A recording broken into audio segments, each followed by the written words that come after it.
ఈ తుంగనాథ దర్శనం. తుంగనాథ అంటే ఇక్కడ భుజాలు, స్వామి భుజాలు పడినాయి శివస్వామివి. ఇక్కడ ఎత్తైన ప్రాంతము. ఇక్కడ మనం కేదారేశ్వర గుడి దీపావళికి క్లోజ్ చేసినట్టు ఇక్కడ కూడా దీపావళికి క్లోజ్ చేసి మళ్ళీ అక్షయ తృతీయ రోజు ఓపెన్ అవుతాయి. గౌరీదేవి ఉంది, పక్కనే శివుడు ఉంటారు, ఇక్కడ కాలభైరవుడు ఉంటారు. స్వామిని దర్శనం చేసుకోండి. ప్రాంతం ఎంతో అందమైన ప్రాంతం అన్నమాట. మన కన్నులకు చెప్పలేని కవులకైతే మంచిగా చెప్పగలరు.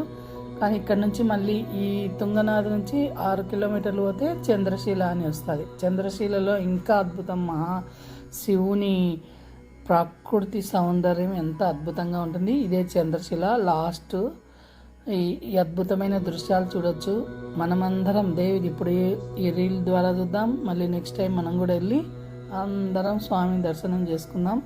ఈ కార్తీక మాసంలో మనం అందరం దర్శనం చేసుకొని సర్వేజన సుఖినో భవంతు.